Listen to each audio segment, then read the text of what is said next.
नमस्ते, सत श्री अकाल, आदाब। टीएस मदान आपका दोस्त, आपका हम सफर। पैसा कमाने की क्षमता कैसे बढ़ाएं, चैप्टर 2 और आपका स्वागत है। दीवारों के भी कान होते हैं, ये हमने बचपन में बहुत बार सुना है। हमारे पेरेंट्स, हमारे बड़े बुजुर्ग अक्सर कहते हैं कि दीवारों के भी कान होते हैं।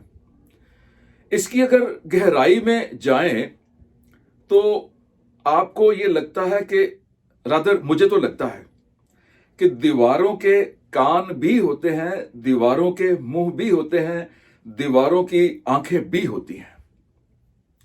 और इस प्रोवर्ब को अगर आप ब्लाइंडली फॉलो करते हो तो मैं दावे से कह सकता हूं कि लोगों का पैसा आपको मिलेगा, लोगों का टाइम आपको मिलेगा, लोगों का तजुर्बा, लोगों का नॉलेज, लोगों का आशीर्वाद, सब कुछ आपको मिलेगा।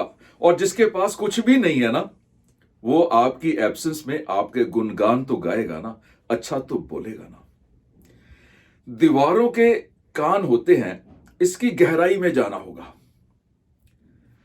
आपने बचपन में जब ये सुना कि भगवान हर जगह होता है, अल्लाह हर जगह देखता है, जब भी हम कोई भी काम करते हैं वो गलत है या सही है, जब कोई भी नहीं देख रहा होता ना, तो भगवान तो हमें देख रहा होता है। ये अक्सर हमने सुना है कि जब कोई भी नहीं सुन रहा होता ना, तो भगवान तो सुन रहा होता है। जब कोई भी नहीं बोल रहा होता ना, तो भगवान हमें जरूर इंस्ट्रक्शंस दे रहा होता है। ये बचपन में सुन लिया था, लेकिन अपने दिल पे हाथ रख के सोचिए कि क्या आपने इस बात को आज तक माना है? मैं दावे से कह सकता हूं कि 1,00,000 में शायद एक बंदा होगा जो इस बात को मानता है कि भगवान हर जगह विराजमान है। हम जब भी कोई गलत काम करते हैं, जब भी कोई पाप करते हैं, जब भी किसी के बारे में गलत सोचते हैं, जब भी किसी के बारे में गलत बोलते हैं, अगर हमारे पास और कोई नहीं होता ना, तो हम कर जाते हैं। हस्बैंड एंड वाइफ किसी की एब्सेंस में आराम से कुछ डिस्कशन कर जाते हैं। दो दोस्त किसी की एब्सेंस में आराम से कोई डिस्कशन कर जाते हैं। कुछ सहेलियां किसी की एब्सेंस में आराम से चुगली कर जाती हैं। इसका मतलब कि हम इस बात पर विश्वास ही नहीं करते कि भगवान हर जगह है, भगवान हर जगह सुन रहा होगा, भगवान हर जगह देख रहा होगा।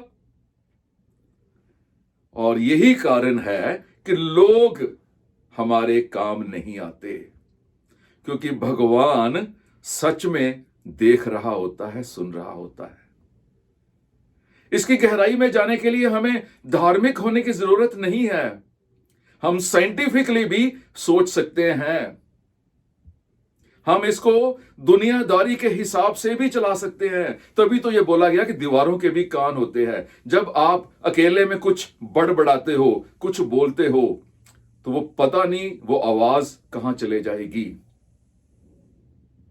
और इंस्ट्रक्शन आपके लिए, आज के बाद ये सोच लीजिए, भगवान पर आपको विश्वास है या नहीं है।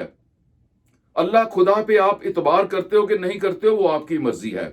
लेकिन जो आपके आसपास दीवारें हैं, जो आपके आसपास दरवाजे, खिड़कियां हैं, उन पे लगे हुए कान जरूर देख लेना। उन पे लगी हुई आंखें, उन पे लगा हुआ मुंह जरूर देख लेना। और जितने भी कामयाब लोग हैं, जितने भी बहुत अमीर लोग हैं, उनको ये सब कुछ दिखाई देता है। इसलिए वो किसी की एब्सेंस में भी किसी के बारे में गलत नहीं बोलते हैं, गलत नहीं सोचते हैं, गलत नहीं देखते हैं।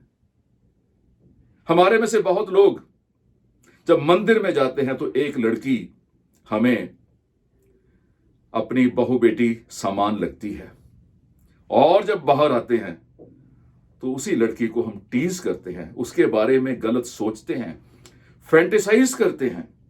इसका मतलब कि हम ये सोचते हैं कि भगवान तो मंदिर में था, बाहर तो था ही नहीं तो हम बाहर क्यों सोचते, बाहर क्यों बोलते। My dear sons, my dear daughters, अगर आपने इस इंस्ट्रक्शन को फॉलो कर लिया तो आपके लिए हजारों लाखों दरवाजे खुल जाएंगे। मैं इसके ऊपर थोड़ा सा और एक्सप्लेन करना चाहूंगा। मैंने किसी दोस्त के साथ बात की कि ये जो सामने दुकानदार है इसका नुकसान करना है, और मैंने दोस्त को कह दिया कि तुझे कसम है तूने ये बात किसी और को बोली तो। और मेरा दोस्त जितना मेरे साथ वफादार है उससे ज्यादा अपनी वाइफ के साथ कमिटेड है। उसको लगता है कि अपनी वाइफ से कुछ नहीं छिपाना चाहिए, अपनी पत्नी से कोई भी सीक्रेट नहीं रखना चाहिए। इसलिए जो मैं उसे बोलता हूं वो अपनी वाइफ के साथ बात कर लेता है कि मुझे उसने ये कहा था कि उस बंदे का नुकसान करना है, वो बंदा गलत है, वो बंदा बुरा है, वो बंदा पापी है, वगैरह वगैरह। लेकिन तू मेरी वाइफ है, तू मेरी लाइफ पार्टनर है, तेरे से मैं नहीं छुपा सकता हूं। इसलिए मैं तुझे बता रहा हूं कि उसने ये कहा है और ये प्लानिंग कर रहा है। लेकिन तुझे कसम है अगर तूने ये बात किसी और को बोली तो। अब यहां पर मैं 100% की बात नहीं कर देता हूं, यहां पर एक्सेप्शंस तो होंगी। कुछ लोग तो ऐसे होंगे जो अपनी वाइफ से छिपा जाएंगे, लेकिन मेजॉरिटी लोग नहीं छिपाएंगे। और आपकी वाइफ वो आपके साथ तो शायद 20-25 साल से 15 साल से मैरिड है, लेकिन अपनी मां के साथ वो 40-50 साल से रिश्ता जोड़ के बैठी है ना। उसी ने उसको जन्म दिया। और मेजॉरिटी ऑफ लेडीज, मेजॉरिटी अपनी मदर के साथ बात करेंगी कि हम कल बैठे थे तो इन्होंने बताया कि फलाना बंदा जो है ना ऐसा बोल रहा था, डा डा डी डी डू डा।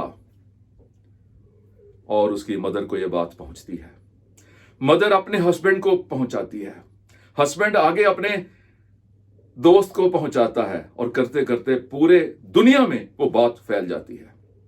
इसलिए my dear sons, my dear daughters, किसी की एब्सेंस में भी कभी कुछ गलत नहीं बोलना है। अगर गलत नहीं बोलना है तो गलत देखना भी नहीं है, गलत सुनना भी नहीं है। जब आप गलत नहीं बोलना चाहते तो उसके लिए एक ही आपके पास सॉल्यूशन है कि गलत सोचना बंद कर दो। किसी के बारे में गलत नहीं सोचो, क्योंकि वो लोग आपको बहुत अमीर बनाने के लिए अपना पैसा देने वाले हैं, अपना समय देने वाले हैं, अपना तजुर्बा, अपना नॉलेज, अपना आशीर्वाद वो आपको देने वाले हैं। और हर कोई नहीं देता है, देना तो किसी एक ने है, और कौन सा वो एक है आपको पता ही नहीं है। कहीं ऐसा ना हो किसी एक बंदे के साथ आपकी बिगड़ जाए और वही बंदा आपके लिए बहुत कुछ करने वाला था और आपने उसी के साथ बिगाड़ ली। तो my dear sons, my dear daughters, आपने irrespective of age, irrespective of status, irrespective of gender, irrespective of anything, लोगों को वैल्यू देनी है। लोगों को वैल्यू देनी है, किसी भी चीज से ज्यादा, लेकिन भगवान से कम। मैं चंडीगढ़ में था, किसी रिलेटिव के घर में रुका हुआ था, तो मेरी सुबह 9:30 बजे एक क्लाइंट के साथ मीटिंग थी, जहां पर मुझे 2.5-3 लाख रुपए का रेवेन्यू मिलने वाला था। तो मुझे जैसे ही मैं उनके घर से चलने लगा तो जिनके घर में मैं रुका था वो मुझे कहने लगे कि बेटा आप जा रहे हो तो मुझे जरा इस सेक्टर में ड्रॉप करते जाओगे।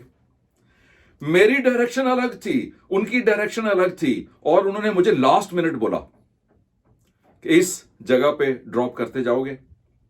अब यहां पर अगर मैं अपना 2.5-3 लाख रुपया देखता हूं तो मुझे क्लाइंट को प्रेफरेंस देनी चाहिए, क्योंकि आपके पास चॉइस आ गई ना। अब तो आपको डिसाइड करना पड़ेगा।